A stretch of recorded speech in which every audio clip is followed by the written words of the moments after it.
Hello and welcome back to Around the Clock. It's time for the Select Board update for the meeting that happened on Wednesday, February 16th.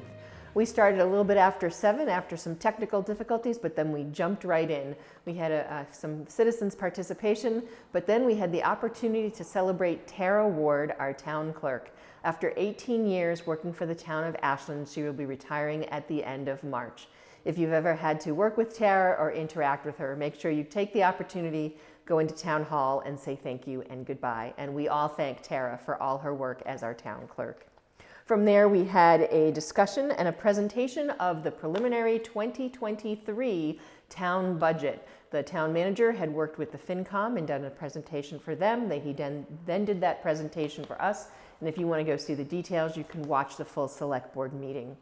We are going up by a little bit more than 3% with our overall budget. We are working with the schools to make sure that they're having their needs met, as well as the town general government is having their needs met. The details are available. No vote has been taken as of yet. We'll be going into more details in future meetings. From there, we went into some of our old and new business. We have decided again this year to do 2 select board scholarships. We are making one minor change. It used to be that we would make sure we gave 1 male and 1 female a scholarship. This year we've decided to just say we're doing 2 scholarships, make it gender neutral, and ensure that the top 2 students who deserve the money are getting the money, not necessarily 1 male and 1 female. We talked about the racial equity study that was done, that we worked with Suffolk University for, and the next steps. And the next steps is the creation of a task force.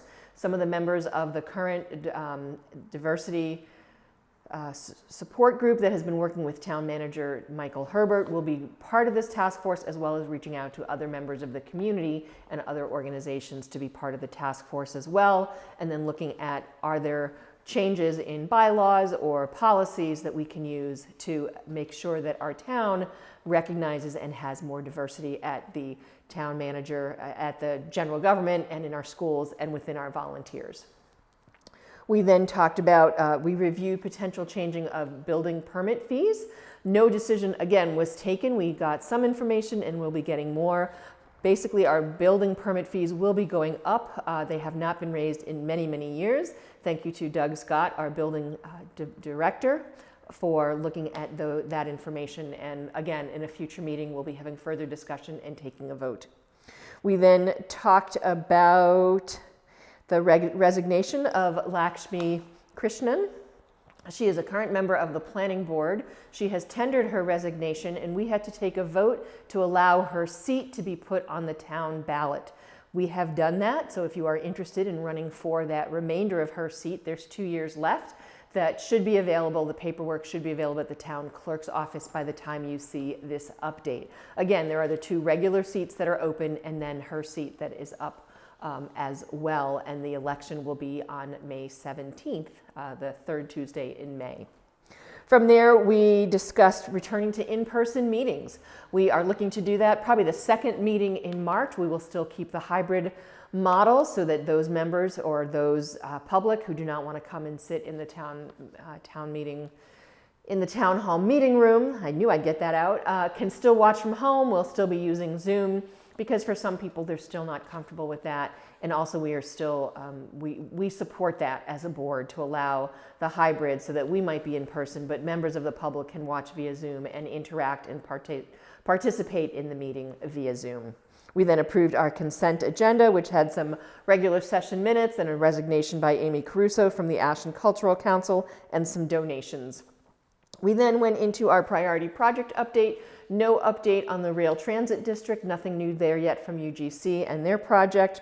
We talked about downtown and looking at the process that is happening there. They are working to finish the work to be able to do undergrounding of the utilities and moving some of the poles. There's also some road work that's going to be done both in Main Street and on Front Street. And if you drive through downtown, you certainly see the work that is being done, and we're hoping to get it done as soon as possible. One minor change to the plan. There was originally 12-foot sidewalks over by 125 Front Street where the farmers market happens, and they're adjusting that plan so that they're going to be more 6 or 8 foot, similar to the other sidewalks that are on Front Street.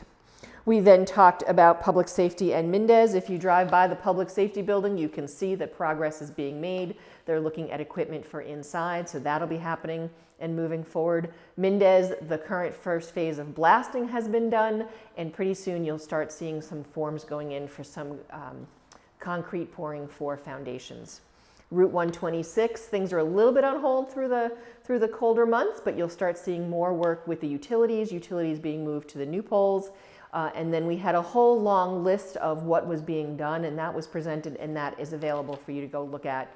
It's still another 2-year project. It's going to be 2024 before Route 126 gets completed, but we are hoping that the plan and the look is that once it's done, it'll be a great place to live and walk and drive.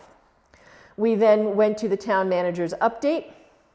We have some issues over at Legacy Farms, and our Public Works Director, Doug Small, is working with the town of Hopkinton and the developer to put some mitigations in place for the soil that's being leaked into the reservoir. And then the last one was just a report on the 4-year performance of Amoresco. Amoresco is managing our solar projects, and we got a look at the return that's coming back to the community, and it's a very positive thing. We finished up just at 10 o'clock, so we didn't have to vote to go past, and that wraps up the meeting that happened on Wednesday, February 16th for the Ashland Select Board.